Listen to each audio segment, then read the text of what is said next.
Hello students, in the previous video you have learned about the control statements. As you have seen, control statements are classified into four categories: sequence control statements, decision control statements, loop control statements and jumping statements. Now here you are going to know about the decision control statements. Decision control statements are also known as conditional or selection control statements. It is also known as conditional constructs. Okay, so in conditional constructs, Java provides the various statements: if statement, if else statement, else if, nested if, switch. All they falls in the category of conditional constructs or decision control statements. Both are same thing. So here you will learn about them in detail one by one. So first of all, you can see the if statement. If is one of the keyword in Java. How can we use the if statement in a program? So first of all, you should know about its syntax. So you can see the syntax is given.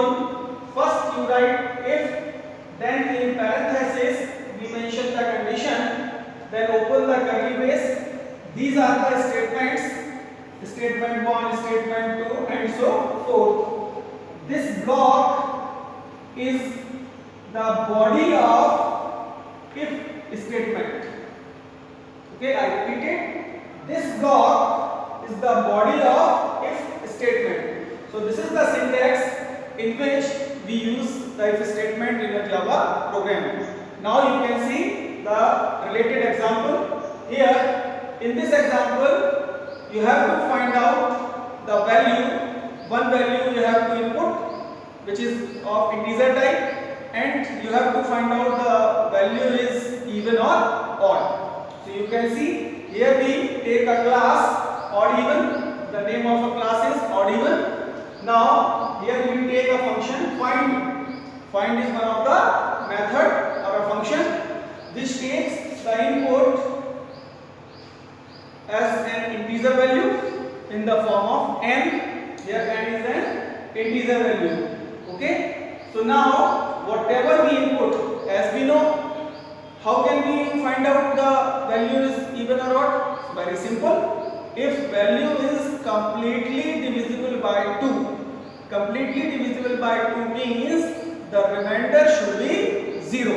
Okay. So now in the category of arithmetic operators, you have seen the one operator which is called a modulus operator. This is one of the modulus operator which returns the remainder. Okay. And the logic of the even and odd, if the remainder is 0, then we can say the value is even. So here first we input an integer value. So the inputted value is stored by a variable n. Now if you can compare this format from this syntax. So if, then we specify the condition in the parenthesis. So n mod 2 say the value of n is 10. Now 10 mod 2, when you divide 10 by 2, so what will be the remainder? Remainder is 0. So here 0 will compare with the 0, since here we are using a relational operator also, which is used to check the equality. So now if n mod 2 is equal 0, this is the condition which will find whether the value is even or not. If this condition is true, so control goes to the body of the if. This is the body of if statement. This is the body of if statement. Okay. So here you can see if this condition is true, then control will enter in the body of if. If this condition is false, then control will never move into the body of if, and it will move to the next condition or next statement which is given by the after the block of if statement. So now here you can see again we check this program. We take a value of integer type, that is 10. Now 10 mod 2, 10 mod 2, 0, 0 equals 0. Condition is true. So control will take place in the body of if, and here you will get the statement system.out.println n. N means 10. So 10 is even. The output of this code is 10 is even. Now again one condition is there. So here if n, what is n? N is 10. 10 mod 2. 10 mod 2, that is 0. 0 is not equal 0. False. Since this condition is false, so control will not take place in the body of this statement. And after this, method is over here and class is over here.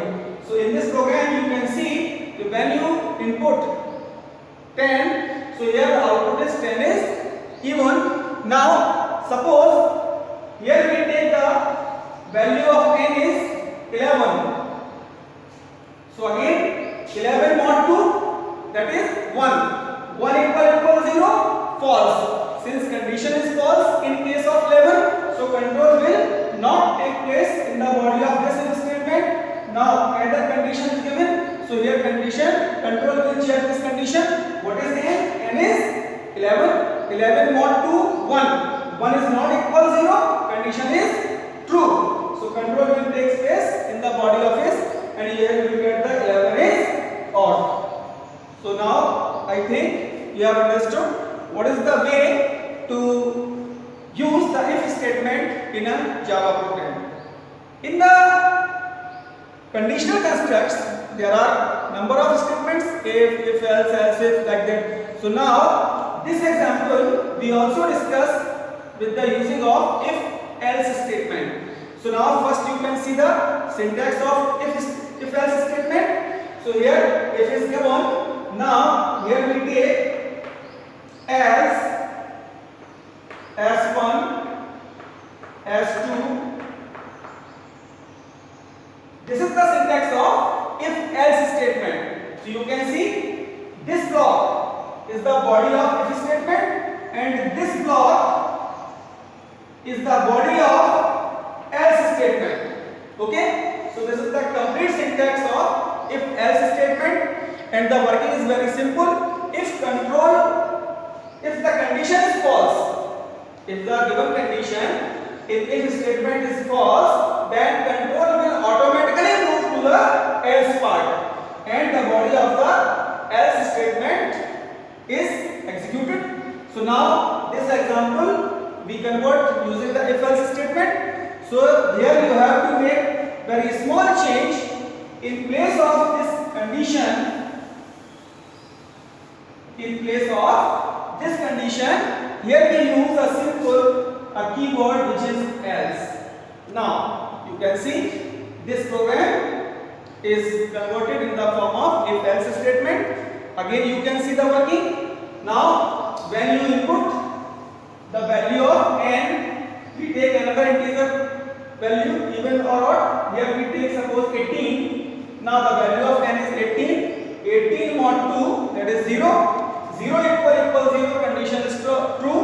So here you will get the output 18 is even, which is the correct answer.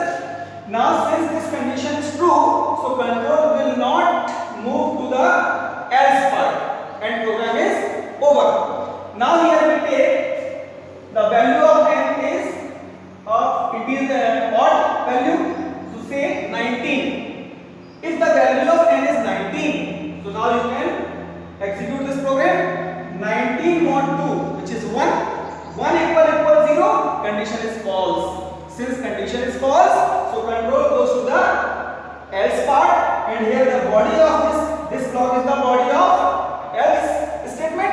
So in the body of else you can see n is odd. What is n? 19. 19 is odd value. So you will get the output 19 is odd value.